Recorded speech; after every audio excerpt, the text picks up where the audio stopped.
It's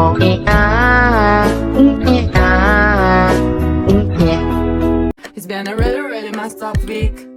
Some days told you, some days better. La la la, la la la. Dan di saat matanya terbuka, disitulah Wak Nara melihat sosok berdaster ungu itu datang lagi di dalam kamarnya, ndak di luar lagi doh. Ditindihnya badannya siapa nih, badan si Nara atau kalian? Ndak cuma ditindih aja badan aku, kata si Nara, Wak, sosok berdaster ungu ini juga mencekik Nara sambil berkata, jangan menjauh dari saya, tinggalkan kebiasaanmu, tinggalkan kebiasaanmu. Hai, wassalamualaikum warahmatullahi wabarakatuh. Terima kasih sudah klik video ini. Oke, Wak, jadi di malam Jumat ini seperti biasa aku akan menemani kalian dengan membawakan satu kisah horor Wawa yang sudah masuk part 194 ya. Nah, di KHW malam ini Wak, aku akan membawakan satu kisah tentang teror yang dialami sama Wawa kita ketika dia tinggal di sebuah kos-kosan bersama dengan keluarganya. Jadi ini kosan memang buat keluarga gitu lah, Wak. Kalau di KHW sebelumnya aku pernah bercerita tentang sosok Duster Pink ya. Di KHW malam ini seperti yang aku tulis di judul, aku akan bercerita tentang sosok Duster ungu, beda warnanya. Nah, si sosok ini Wak, konon adalah sosok yang menghuni kosnya Wawa. Dan ternyata ada nih Wak, cerita kelam yang membuat si sosok ini katanya sampai bisa berada di sana. Nah, penasaran dengan kisah selengkapnya? Jadi tanpa berlama-lama kita langsung masuk aja ke ceritanya yuk. Check it out.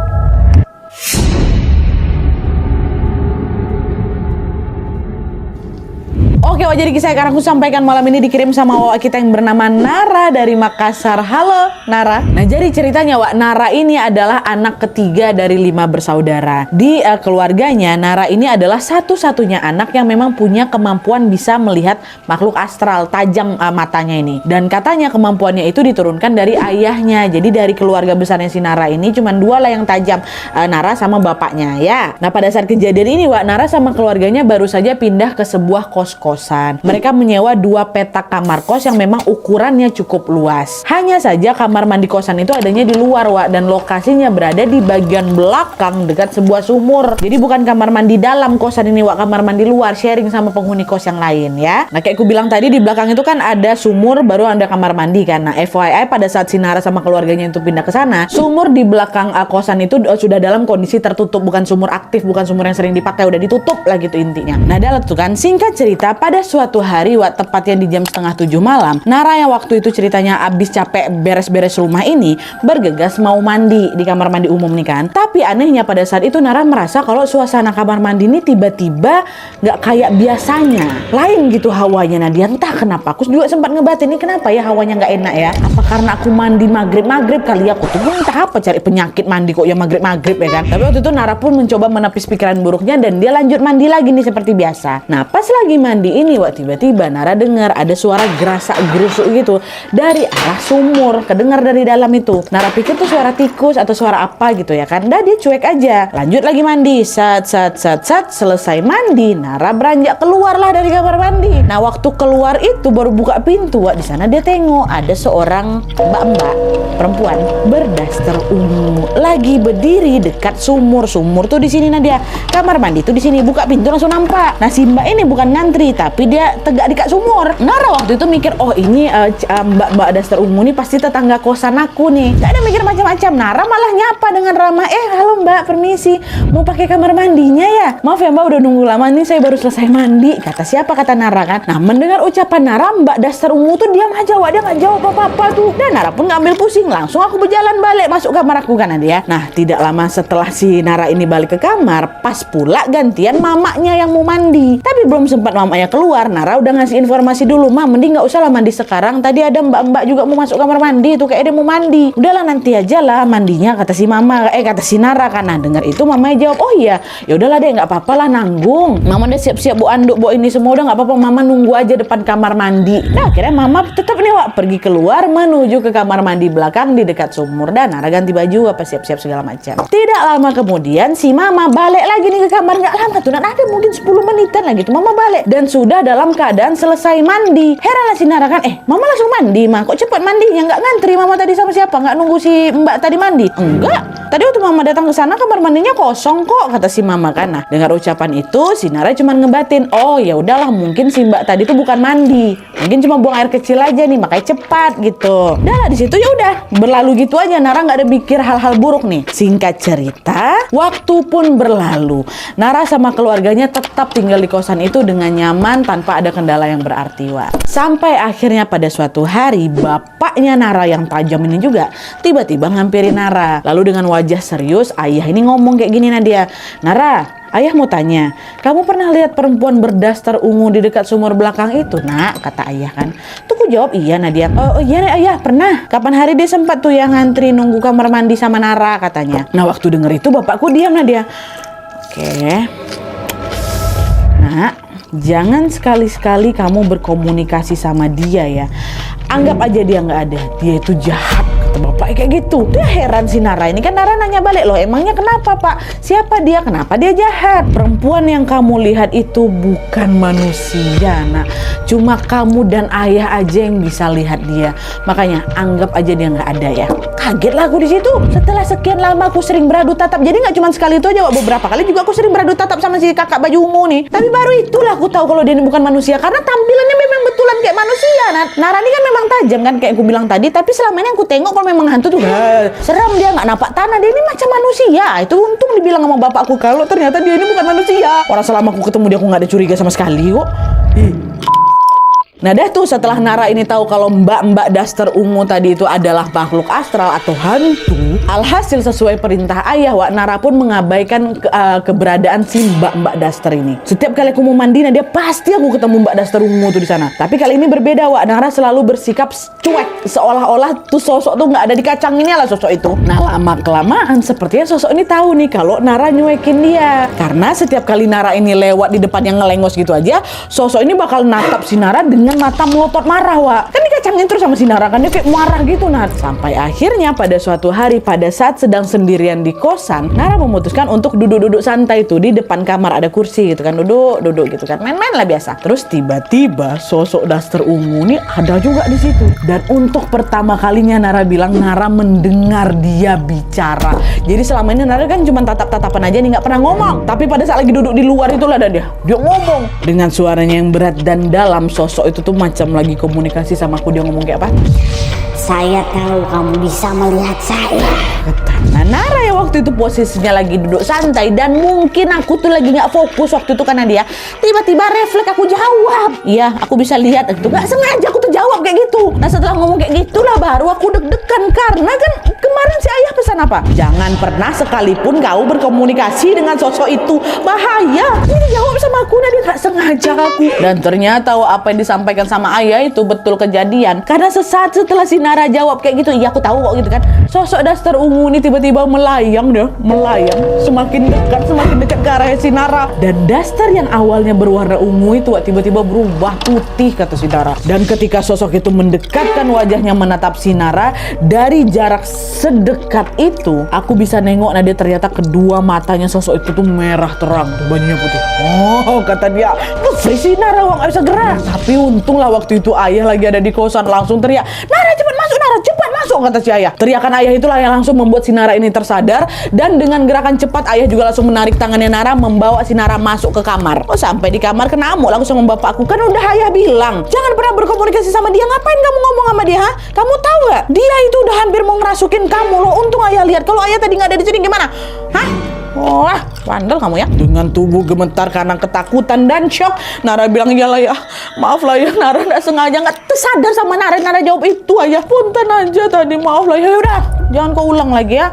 Bahaya dia tuh, Nak. Kata iya kata si Nara. Dan sejak kejadian itu Nara ini pun semakin hati-hati dan waspada setiap kali melihat keberadaan sosok berdaster ungu itu. Nara selalu berusaha cuek, Wak. Tapi memang nggak bisa dipungkiri Nadia, kalau lama kelamaan aku juga capek lah, nggak tahan lah aku dengan kondisi kayak gitu kan. Aku mau tenang di kosan tuh, gak mungkin juga aku nggak pergi ke kamar mandi. Tiap kali aku ke kamar mandi ada dia. Hingga akhirnya, Wak, pada suatu waktu Nara ini pun memutuskan untuk bergabung di sebuah komunitas keagamaan di kampusnya. Di sanalah Wak, Nara pun berbagi kisah tentang pengalamannya ini. Dan FYI, Nara di sini adalah seorang Kristiani ya Wak ya. Nah, setelah Nara bercerita tentang gangguan dari sosok berdaster ungu itu, salah satu pembimbingnya di sana bilang, Nara, coba kamu semakin dekatkan dirimu pada Tuhan ya Nara. Saya lihat kamu sepertinya sudah jauh dari Tuhan, kata pembimbingnya. Betul Nat, waktu dia ngomongin kayak itu macam ketampar aku rasa ya. Karena selama ini Nara mengakui kalau dia ini memang jarang beribadah Wak. Alhasil setelah mendapatkan saran tadi, Nara pun berusaha untuk memperbaiki ibadahnya. Aku semakin sering lagi baca Alkitab, aku sering lagi berangkat ke gereja dan mendengarkan lagu-lagu rohani ya. Nah, sampailah tiba pada suatu malam Wak, ketika Nara ini tidur, Nara ini jadi punya kebiasaan baru, dia tidur sambil dengerin lagu-lagu rohani ya kan. Tidur dengar apa segala macam. Terus tiba-tiba secara mengejutkan lagu rohani itu berubah nadanya, ini macam kacau, macam rusak gitu loh, berisi gruk gitu kan. Nah, bersamaan dengan itu Nara ngerasa masih tidur nih, masih tutup mata nih kan. Nara ngerasa kok badan aku makin lama makin kerasa berat nih, macam ada yang nahan badan aku dari atas. Makin deg-degan lagi jantung Nara di situ kan. Dan secara perlahan-lahan Wak, Nara memberanikan diri lah buat membuka matanya. Dan di saat matanya terbuka, disitulah Wak, Nara melihat sosok berdaster ungu itu datang lagi di dalam kamarnya, ndak di luar lagi doh. Ditindihnya badannya siapa nih? Badan si Nara atau kalian? Posisi mereka sangat-sangat dekat. Wah, wajah aku sama dia tuh berhadapan pada dia. Beradu tatap lah jadinya ya kan. Dan dari jarak sedekat itu Nara bisa melihat dia melotot marah sampai kedua mata itu udah mau keluar tuh Nana. Gak cuma ditindih aja badan aku, kata si Nara Wak, sosok berdaster ungu ini juga mencekik Nara sambil berkata, Jangan menjauh dari saya. Tinggalkan kebiasaanmu. Tinggalkan kebiasaanmu. Kata dia, takut kali si Nara disitu kan. Wah, teriak dia tapi gak bisa, gak keluar suaranya tuh. Tapi untungnya lagi-lagi ayah datang menyelamatkan si Nara. Dengan sigap ayah pun langsung mengusir sosok berdaster ungu itu. Dan setelah sosok itu pergi, ayah pun berusaha menenangkan Nara yang memang masih shock itu. Dari sanalah Nara tahu kalau ayah bilang ternyata sosok itu tuh gak suka Wak dengan kebiasaan barunya Nara yang jadi lebih beribadah itu. Makanya tinggalkan kebiasaanmu katanya. Karena katanya ayah nih Wak ya, semakin Nara ini dekat beribadah, maka semakin sulit juga sosok itu untuk berkomunikasi sama si Nara. Itulah kenapa dia ngamuk. Singkat cerita Wak, pada suatu hari adalah ini penghuni baru di kosannya Nara. Mereka adalah keluarga kecil juga dengan satu anak yang masih berusia 2 tahun. Kita sebut aja lah tetangga ini dengan nama Tante Tina ya. Sejak awal pindah ke sana, Tante Tina dan Nara ini langsung akrab Wak. Nara sering mampir tuh ke kamarnya Tante Tina dan bermain dengan anaknya. Kebetulan juga kamarnya Tante Tina ini depan-depanan sama kamarnya Nara. Jadi kalau misalnya Nara buka jendela bisa langsung nengok kamarnya Tante Tina. Nah, selama beberapa minggu tinggal di sana Wak, Tante Tina ini tiba-tiba ceritalah sama si Nara kalau suatu malam dia ini pernah mengalami kejadian yang sangat mengerikan di kosan itu kan ya. Kenapa Tante? Kata si Nara kan. Jadi ceritanya nih Nara, waktu itu menjelang tengah malam Tante Tina ini tiba-tiba kebangun ya kan. Waktu dia bangun dia tengok anaknya gak ada di sebelah dia. Dan di saat yang sama pintu kamar kosan dia ini dalam kondisi terbuka lebar. Paniklah Tante Tina ini kan, kenapa nih anakku diculik? Keluar dia langsung dari kamarnya mau mencari anaknya ini. Lalu pada saat Tante Tina keluar Wak, secara mengejutkan Tante Tina melihat ada perempuan berdaster ungu lagi gendong anaknya. Itu ya Tante Tina pikir ini penculik ini kan. Diteriak-teriakin sama Tante Tina kan. Jalan ini si daster ungu nih. Dia berjalan menuju ke kamar mandi belakang, kamar mandi umum tuh. Masuk lagi ke sana, ditutupnya pintu. Ini masih sambil bawa anaknya Tante Tina nih Wak ya. Waktu didobrak sama Tante Tina nggak dikunci, bisa dibuka pintu tuh. Dan disitulah Wak, Tante Tina melihat anaknya yang umur 2 tahun ini sudah tergeletak di lantai kamar mandi itu sambil menangis kencang. Si sosok daster ungu tuh udah nggak ada di situ. Anaknya aja sendirian di kamar mandi itu tuh kalian. Nggak tahu aku dia kabur kemana ya. Tapi dari situ aku tahu itu pasti hantu tuh kan Nara. Kata si Tante Tina cerita sama si Nara. Bukan manusia, perempuan tuh. Dan dengan cepat Tante Tina pun buru-buru bawa anaknya ini masuk lagi ke kamar. Nah waktu Tante Tina cerita kayak gini Wak, Nara ngebatin. Pantes aja sosok ini udah jarang ganggu aku lagi. Aku memang udah gak pernah lagi ngeliat dia Nadia. Aku pikirnya udah bosan ya kan. Ternyata dia gantian gangguin Tante Tina. Kata, ya Tuhan kasihan kali lah mereka. Kata siapa nih kan? Kata siapa? Kata si Nara. Jadi di titik itu tuh sebenarnya si hantu ini udah gak pernah ganggu Nara lagi Wak. Rupanya malah beralih ke si Tante Tina. Nah di situ Nara langsung bilang, Tante lebih baik udahlah jangan sering-sering lagi ke sumur belakang itu. Anaknya Tante juga jangan pernah dibawa ke sana kecuali ke kamar mandi ya Tante ya. Liatin terus. Iya kata Tante Tina. Tina kan. Nah terus Wak, di malam harinya setelah Tante Tina cerita hal itu ke si Nara kan, sekitar jam 2 malam gitulah Nadia, si Nara ini tiba-tiba kebangun. Gegara dia dengar ada suara orang ngetok-ngetok pintu, Wak. Tapi suara itu bukan berasal dari kamar aku, melainkan dari kamar di depan aku. Which is siapa? Kamarnya Tante Tina. Awalnya Nara mikir, oh itu mungkin tamunya Tante Tina atau mungkin suaminya Tante Tina gitu kan. Tapi aneh, kayaknya tadi aku udah tengok lah si suami itu balik. Siapa yang bertamu jam 2 malam gini? Nah karena suara ketukan itu nggak hilang-hilang, alhasil Nara pun memberanikan diri buat ngintip lah dari jendela kamar dia itu kan. Dan waktu diintip, Wak, betul ternyata dugaan kalian. Yang dari tadi mengetuk-ngetuk pintu kamarnya Tante Tina adalah si daster ungu itu. Nampak dia dari belakang, dia ketok-ketok. Di situ diam aja Nara, Wak. Dia penasaran mau ngapain si sosok di bertamu tengah malam. Diintip terus sama si Nara kan. Tengok dalam ketemu kau ketok pintu tetangga baru aku ya. Dan selang 5 menit kemudian, Wak, sosok daster ungu ini kayak sadar nih si Nara lagi ngintipin dia dari belakang kan. Kan tidak suka dengan perbuatannya si Nara, akhirnya dengan gerakan patah-patah gitu, gitu, secara perlahan-lahan sosok ini menoleh ke arah Nara dengan keadaan kepalanya yang berputar, tapi Wak, badannya tetap menghadap ke kamarnya Tante Tina. Jadi macam burung hantu tuh loh, muter kepala aja zep gitu, tapi patah-patah. Lagi-lagi si sosok ini melotot tapi sambil tersenyum dia ke arahnya siapa? Ke arahnya si Nara. Katanya gitu. Dengan suara yang berat si sosok ini ngomong, Jangan ikut campur. kata. Panik si Nara, aduh ketahuan gitu tuh horden tuh kan. Naik aku atas kasur lagi tidur aku lagi dan dia, udah biarlah kau sana, mantai lah kau sana.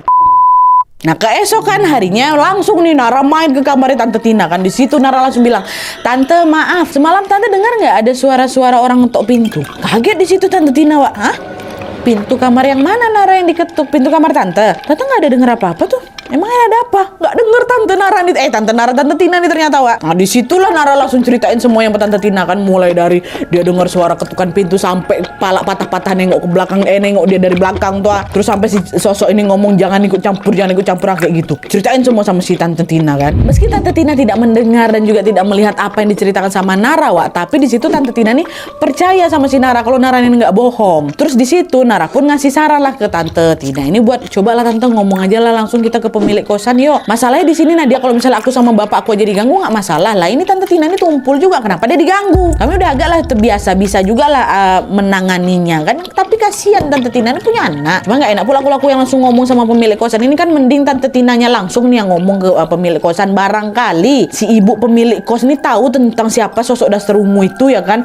Ya pula kataku. Karena aku yakin sampai sini kalian juga pasti penasaran siapa sebenarnya sosok daster ungu nih kan. Kenapa dia yang awalnya neror si Nara sekarang gantian neror Tante Tina ini? Nah awalnya pertanyaan-pertanyaan itu memang jadi misteri, Wak. Sampai akhirnya Tante Tina pun betulan ingin mendatangi pemilik kosan itu untuk mengadukan semua teror itu. Pertama memang nggak mau Nadia, iya nggak ya nanti aja lah gitu. Akhirnya dia mau juga nih. Nah datanglah ke tempat si ibu pemilik kos ditemanin sama si Nara juga. Dan setelah menyimak cerita dari Tante Tina, disitulah si pemilik kosan ini pun akhirnya menceritakan semuanya, Wak. Beneran ada sesuatu ternyata. Jadi di saat itu, Wak, secara mengejutkan si pemilik kosan ini bilang ke Tante Tina, Mbak Tina mohon maaf ya atas ketidaknyamanannya. Jadi memang Mbak, gini cerita ya, dulu itu pernah ada seorang mahasiswi umurnya sekitar 19 tahun gitulah, dia ngekos di sini. Katanya pada saat itu dia ini lagi deket sama laki-laki yang juga ngekos di sini juga. Ibu nggak tahu gimana cerita detailnya ya, tapi kabar yang beredar bilang kalau katanya si perempuan ini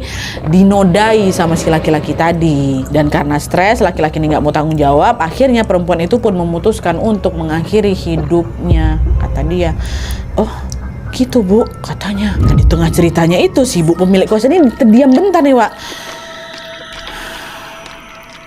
Lalu dengan suara yang pilu dia bilang lagi, kamu tahu Mbak Tina, perempuan itu menghilangkan nyawanya di sumur belakang dekat kamar mandi. Dia nyebur ke sana. Itulah kenapa sekarang sumurnya kami tutup, kata ibu kosan. Cerita dari ibu pemilik kosan tentu ya bikin Tina sama Nara di merinding sebadan badan. Sama kayak aku sekarang merinding juga, ya Allah. Ditambah lagi nih, Wak, ya, ibu kosan ini juga bilang kalau katanya sampai hari ini sebenarnya mayat si perempuan itu belum ditemukan.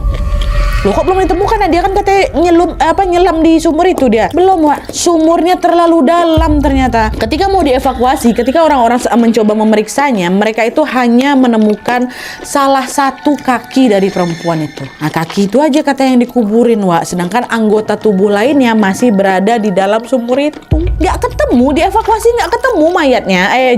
Sisa bagian tubuh lainnya. Nah, karena dicari-cari nggak ketemu, itu pun juga dalam kali, Wak. Akhirnya ibu kosan pun membiarkan sumur itu menjadi semacam makam untuk si perempuan ini. Dan pada saat kejadian, perempuan itu dipercaya menggunakan daster warna ungu. Dan kamar yang dulunya ditempati sama perempuan atau mahasiswi ini ternyata merupakan kamar Tante Tina, wae. Itulah kenapa Tante Tina ini juga ikut-ikutan diteror. Dengar itu makin ketakutan lagi Tante Tina. Mau pindah kamar nggak bisa, nah dia lagi penuh semua kamar waktu itu. Alhasil untuk berjaga-jaga supaya tidak diganggu lagi sama si sosok daster ungu ini, Tante Tina pun mengundang seorang pemuka agama untuk mendoakan kamarnya. Dan alhamdulillah sejak saat itu teror yang menghantui Tante Tina pun perlahan-lahan mereda.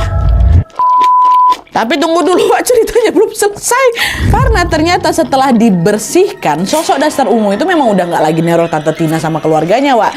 Justru sekarang si sosok ini balik lagi neror si Nara. Balik lagi dia kaku, nah dia. Kupikir dah hilang betulan. Karena pernah nih pada suatu malam ketika si Nara ini lagi santai-santai, si Nara tiba-tiba merasakan kantuk yang teramat-amat sangat. Aku nggak pernah ngantuk kali pokoknya lari itu. Terus nggak lama kemudian tertidurlah si Nara ini kan. Nah pada saat itu yang aku rasakan ya aku cuma tidur biasa aja.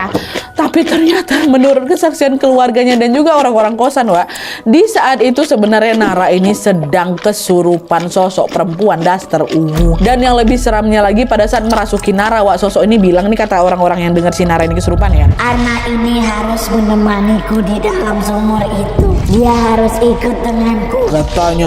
Untungnya dengan sekuat tenaga, ayah juga dibantu dengan pemuka agama yang lain berhasil mengusir si sosok itu.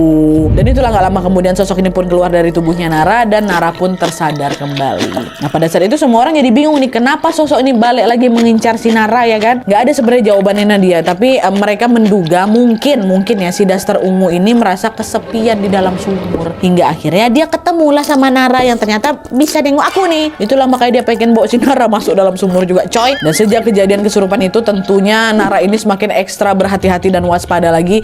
Tapi tetap aja dia masih merasa terganggu, Wak. Karena setelah dia kesurupan itu, sosok itu masih juga datangin aku. Nah dia paling sering itu dia berdiri depan jendela kamar aku, diketok-ketok ya pintu, ketok-ketok ya pintu, ngajak main dia. Aku nunggu kamu. Aku nunggu kamu. Itu yang bisa aku dengar. Nah karena gangguannya masih belum mereda juga, akhirnya ayah yang juga nggak tega nengok si Nara ini tertekan, memutuskan untuk menitipkan Nara sementara di rumah tantenya yang ada di Parepare. Dan alhamdulillahnya sejak pindah ke rumah tantenya ini, sosok itu tuh nggak ngikut, Wak. Nara udah nggak pernah diganggu lagi. Nara mengakui waktu itu aku memang stres sekali. Nah dia capek aku digangguin terus. Macam mana aku mau istirahat? Macam mana aku mau belajar ya kan? Dan untungnya setelah dia diungsikan sebentar itu, Nara bisa melanjutkan hidupnya dengan tenang. Cukup lama tuh dan aku tinggal sama tante aku, numpang tempat tante aku gegara daster ungu ini aja. Dan Nara ini baru tinggal bersama keluarganya lagi setelah ayah dan ibunya pindah ke sebuah rumah. Rumah kami udah ada. Jadi setelah keluarganya udah nggak tinggal lagi di kosan, barulah Nara balik lagi tinggal bersama mereka. Dan kabar terakhir yang Nara dengar, Wak, katanya Tante Tina sama keluarga juga udah pindah dari kosan itu. Tinggal seorang nih daster ungu tuh kan.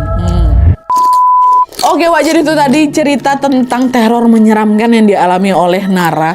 Seram kali memang gangguannya ya. Tapi setelah tahu cerita tentang tragedi kelam yang nimpa sosok tuh, kesian pula Wak nengoknya. Sedih juga. Kebayang nggak, Wak, kalian ada nih ya mahasiswi ngekos biar gampang pergi ke kampus. Balik-baliknya bukan pulang bawa gelar, tapi pulang hanya tinggal nama aja. Mana jasadnya juga katanya nggak ketemu kan. Dan FYI juga, Wak, Nara nambahin informasi, laki-laki yang udah bertindak nggak senonoh sama Mbak daster ungu ini katanya sempat dipenjara, Wak, di Makassar. Katanya semoga selama di penjara kau tobat lah Bang ya. Dan semoga juga Mbak daster ungu ini tenang di sisi Tuhan Yang Maha Esa. Dan tentunya semoga Nara beserta keluarganya selalu sehat, aman, dan bahagia. Amin ya rabbal alamin. Oke, Wak, jadi sekian dulu videonya. Terima kasih banyak yang sudah menonton. Kalau kalian suka video ini, klik like-nya. Jangan lupa komen di bawah untuk ide dan saran-saran untuk video selanjutnya. Jangan lupa nyalain notifikasinya supaya kalian tahu kalau aku upload video baru. And as always, jangan lupa untuk klik tombol subscribe supaya kalian sama-sama tahu informasi menarik dan menegangkan dari channel aku. See you next video, Wak. Bye.